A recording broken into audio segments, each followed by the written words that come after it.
Assalamualaikum warahmatullahi wabarakatuh.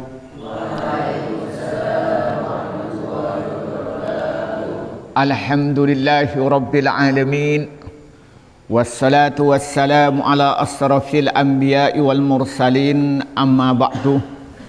Para santri yang saya hormati, pertama-tama kita bersyukur kepada Allah Subhanahu wa taala yang telah memberikan bermacam-macam nikmat kepada kita, terutama nikmat iman dan Islam.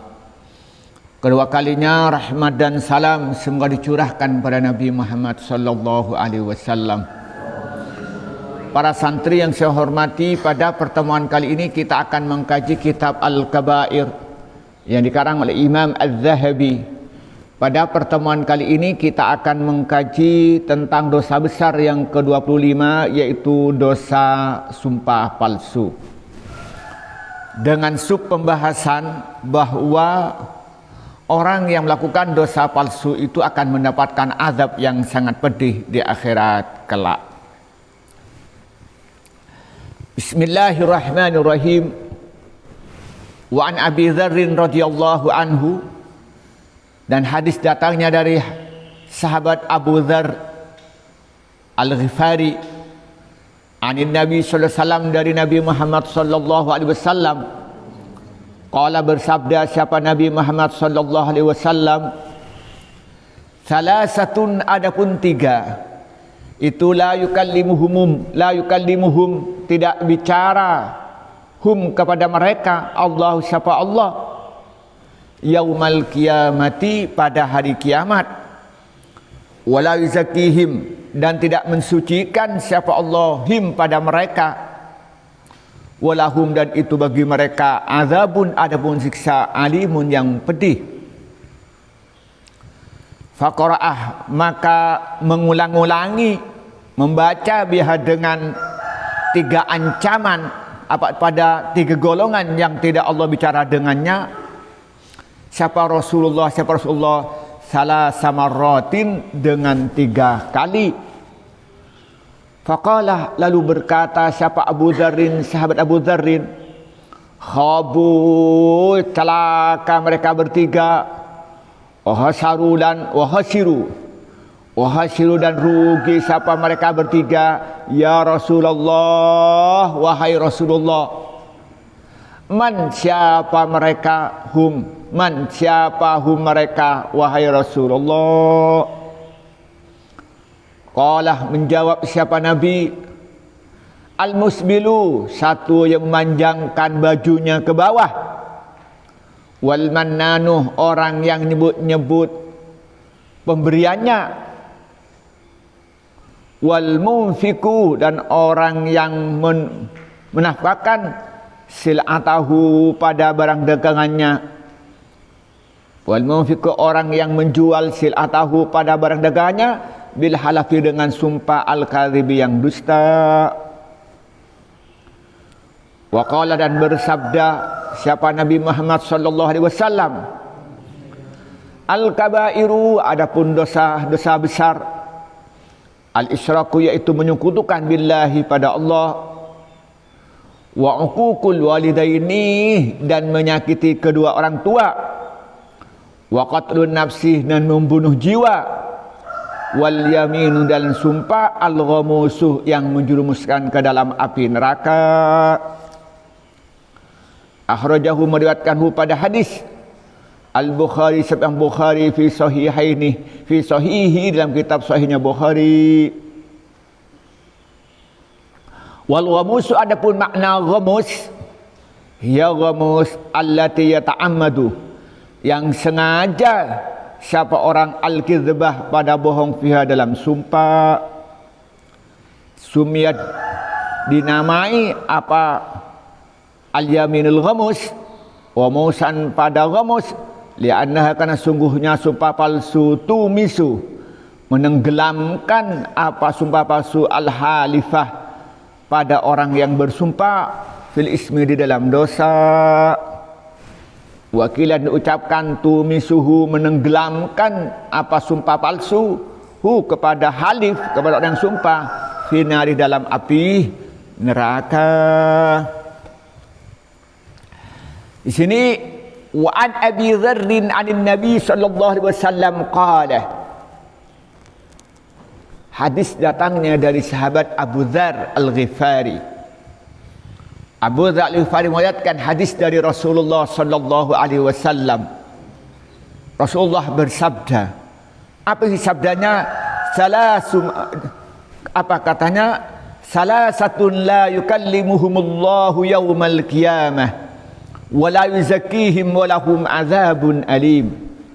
Faqara biha Rasulullah sallallahu alaihi wasallam salasa marrat. Kata Rasulullah, ada 3 golongan yang nanti di akhirat Allah tidak bicara dengan dia dengan pembicaraan yang rahmah. Allah nanti di hari kelak tidak mempedulikan dengan 3 golongan itu. Dan Allah tidak akan memperhatikan 3 golongan itu. Nah, kemudian Allah sama sekali tidak mensucikan dia. Allah tidak mengampuni mereka 3 golongan itu. Dan lebih dari itu, mereka akan mendapatkan azab yang sangat pedih dari Allah Subhanahu wa taala. Jadi kata Rasulullah, ada 3 golongan nanti Allah tidak peduli dengan dia. Ada 3 golongan yang nanti Allah tidak akan pernah mengampuni dia dan tidak mensucikan dia. Lebih dari itu nanti Allah akan berikan azab yang pedih. Dan Rasulullah mengulangin sampai 3 kali mengulangin perkataan itu. Lalu Abu Dzar itu bingung, wahai Rasulullah, apa katanya? Qala habu wa hasiru biha ya Rasulullah. Mereka itu adalah rugi. Mereka celaka wahai Rasulullah. Manhum, mereka itu siapa wahai Rasulullah? Yang 3 golongan tadi itu yang Allah tidak bicara dengannya, Allah tidak mensucikannya, Allah itu memberikan azab yang sangat pedih. Mereka itu adalah orang-orang yang celaka, orang-orang yang rugi. Siapa mereka wahai Rasulullah? Apa Rasulullah menjawabnya? Qala al-musbilu. Satu orang suka memanjangkan sarungnya, masukkan baju sampai ke tanah karena sombong. Karena sombong. Jadi al-musbil itu dulu tradisi orang Arab dan tradisi raja-raja itu bajunya sampai ngelelet itu ya. Kalau sampean nonton film Romawi gitu ya. Kan orang kalau berjalan ada bajunya di belakang tukang megang kan ada ya. Paham sampean ya? Apa? Ya itu musbil namanya itu. Dia pakai baju panjang khaila. Tapi kalau pakai baju panjang ke bawah itu bukan karena sombong, tidak. Karena ada hadis yang lain, satu ketika Rasulullah itu bicara bahwa musbil itu adalah finnar. Lalu Abu Bakar bertanya, Rasulullah bagaimana dengan saya yang suka dan senang pakai baju yang panjang ke bawah? Kata Rasulullah, kamu bukan karena sombong. Jadi yang sombong itu. Yang kedua, orang yang baju panjang itu yang sampai dia dirinya nyentuh ke tanah, nyentuh barang najis. Coba sarungnya sampai ngelelet masuk ke jeding, najis apa tak najis? Nah, kalau najis apa yang terjadi? Kalau sarungnya mutan najis atau bajunya mutan najis, maka sholatnya tidak sah. Karena sholatnya tidak sah masuk neraka. Jadi bukan sekedar musbil, oh kalau ada orang pakai sarung nyentuh ke bawah itu musbil, tidak. Apa yang sudah pakai celana sampai ke bawah musbil, tidak. Apakah harus cingkrang? Tidak. Tetapi persoalannya yang pertama itu kalau menunjukkan baju panjang itu karena sombong, karena dirinya menunjukkan bahwa dirinya orang hebat, orang besar, orang kaya, itu yang pertama yang membuat dia masuk neraka. Yang kedua, dengan baju panjang itu pakaian tidak terpelihara dari barang-barang najis, baik kotoran binatang atau hal yang lain. Sehingga karena pakaiannya itu mutan najis, maka ketika sholatnya tidak sah. Kalau tidak sah berarti dia sepanjang hidupnya seakan-akan dia tidak sholat. Apa yang terjadi? Maka dia akan mendapatkan azab yang sangat pedih dari Allah Subhanahu wa ta'ala. Dan nanti Allah tidak akan mensucikannya, dan Allah tidak akan mengampuninya, dan Allah tidak akan bicara dengan dia. Kemudian yang kedua katanya wal mannan. Orang yang suka mendak-mendak pemberiannya, suka nyebut-nyebut pemberiannya. Misalnya Adhikara pernah memberi misalnya kerupuk pada Syarifuddin misalnya. Lalu bilang, kamu ini oleh saya sudah berikan kerupuk. Nah, itu namanya ngudat-ngudat pemberian. Atau kadang-kadang sampai ini suka menolong temannya, kamu sudah saya tolong oleh saya, tapi kenapa kamu tidak perhatian dengan saya? Itu namanya apa? Manan, nyebut-nyebut kebaikan. Ada nggak yang kayak ini? Ada nggak? Suka, tanda yang suka ngoceng. Katanya orang Jawa apa? Ngundat. Katanya bahasa siapa? Menyebut-nyebut pemberian pada orang lain di depan umum. Namanya manan. Kenapa itu? Karena orang yang bikin dirinya dibikin harga dirinya jatuh, bikin harga dirinya tercoreng. Maka karena itu al-manan itu termasuk 3 golongan yang dibenci oleh Allah. 3 golongan yang mendapatkan azab yang sangat pedih. Kemudian yang ketiga apa katanya di sini dijelaskan? Wal munfiqu sil'atahu bil halafil kadhib. Orang yang suka menjual barang dagangannya dengan menggunakan sumpah palsu. Ada orang begitu. Kalau ada umpamanya dia jualan baju. Lalu ada orang yang jualan baju yang biasanya tidak pakai bandrol, yang jual beli biasanya di pasar itu pakai tawar menawar, bilang, wallahi ini ada yang menawar sudah berapa? Ada yang nawar 200.000, padahal belum ada yang nawar. Tujuannya apa? Supaya dibeli di atas 200.000. Atau sumpah, wallah ini kulaannya jagung saya ini per kilonya 5.000, padahal kulaannya cuma 4.000. Supaya apa? Supaya ada orang yang beli di atas 5.000. Itu apa namanya itu? Termasuk al-munfiqu sil'atahu bil halafil kadhibi. Termasuk dia menjual barang dagangannya dengan sumpah palsu. Begitu pun sumpah palsu yang lain. Sampai di pengadilan sudah disumpah, berjanji akan jujur, bahkan diberi Al-Quran di atasnya. Termasuk lalu sampai dusta, maka termasuk apa? Al-haliful kadhibu. Atau sampai ini sampean ini misalnya itu supaya dirinya selamat, lalu sampean itu bersumpah dengan sumpah palsu. Nah, itu namanya al-yaminul ghamus. Waqala, Rasulullah berkata, al-kabairu, yang pertama apa katanya? Al-israku billah. Ya, ini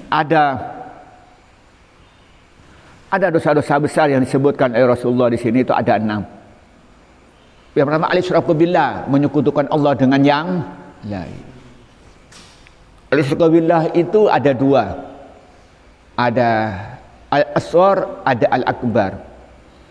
Kalau al-akbar itu yakni dosa menyekutukan Allah yang besar itu memang menyembah selain Allah, seperti menyembah berhala Lata wal Uzza, itu al-isyraku billah al-akbar. Seperti misalnya sampai menyembah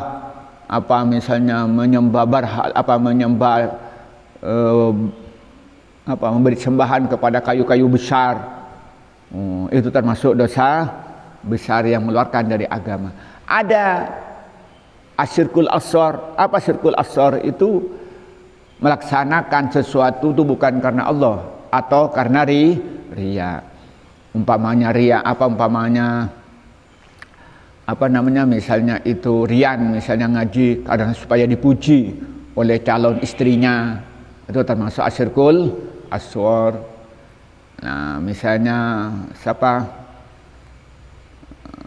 namanya Syarifuddin, misalnya dia sholat biar dipuji oleh orang tuanya hebat, atau misalnya Umam baca Al-Quran di rumahnya supaya dipuji oleh tetangga, itu namanya apa? Riya. Itu namanya asyirkul asghar. Di sini al-isyirkul akbar. Al-isyirkul akbar itu apa? Yaitu menyembah selain Allah. Misalnya dia itu memberikan sesembahan, memberikan sesajen kepada selain Allah, kepada Nyi Roro Kidul, itu termasuk al-isyraku billah. Yang kedua apa katanya? Wa uququl walidain, menyakitin kedua orang tua. Contohnya apa? Berkata kasar kepada orang tua, ngamuk-ngamuk kepada orang tua, memaksa sesuatu di luar kemampuan orang tua, membentak orang tua, memukul orang tua, memenjarakan orang tua.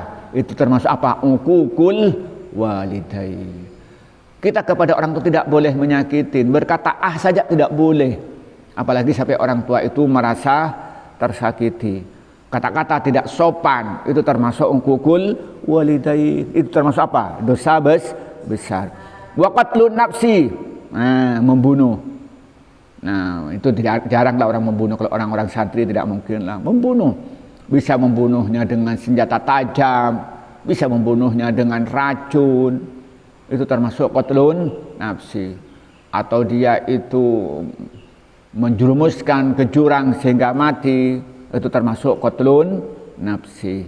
Kemudian yang terakhir wal yaminul ghamus, sumpah palsu, sumpah yang mengandung dosa, sumpah yang menjerumuskan ke dalam api neraka. Nah, di sini ada yang suka bersumpah, ada, ya Khairul, ada yang suka sumpah Rul. Oh, sumpah dalam mimpi, ya. Siapa lagi? Mahrus, suka sumpah Rus? Enggak. Malik, suka sumpah Malik? Enggak sumpah. Fadol, suka sumpah Fadol? Nah, tidak sumpah. Tidak sekali apa tidak sama sekali? Nah, orang yang suka sumpah palsu, bohong, tapi bersumpah, pamannya sama. Kamu tadi ngaji ya subuh? Ya ngaji. Bener tak? Wallahi ngaji, padahal tidur. Itu namanya sumpah palsu. Kamu tadi subuhnya berjamaah? Masa saya enggak melihat? Oh, wallahi saya berjamaah. Termasuk apa? Al-yaminul ghamus, sumpah palsu. Nah, orang semacam ini ada perbuatan dosa besar. Kemudian apa katanya Imam Az-Zahabi? Sumiyat ghamusan li'annahu tumisul halifa fil ismi. Kenapa sumpah yang bohong disebut al-yaminul ghamus? Karena membuat sumpah itu menjerumuskan orang yang bersumpah dalam dosa. Dalam dosa. Dia terjerumuskan dengan sumpahnya itu ke dalam perbuatan dosa. Wakilah tumisu finnar, karena menjerumuskan, karena sumpah palsu itu, sumpah bohong itu akan menjerumuskan kepada orang yang bersumpah ke dalam api neraka. Na'udzu. Nah, jadi yang disampaikan di sini begini. Kita hati-hati dengan sumpah. Jangan mudah bersumpah, apalagi sumpah dalam sesuatu yang bohong. Karena itu namanya al-yaminul ghamus. Orang yang suka bersumpah dan ternyata dia bohong, dia akan dibenci oleh Allah dan tidak akan diampuni oleh Allah dan mendapatkan azab yang sangat pedih. Dan itu termasuk perbuatan dosa besar. Inilah yang kita sampaikan pada pagi ini, semoga bermanfaat. Wallahul muwaffiq ila aqwamit thoriq. Wassalamualaikum warahmatullahi wabarakatuh.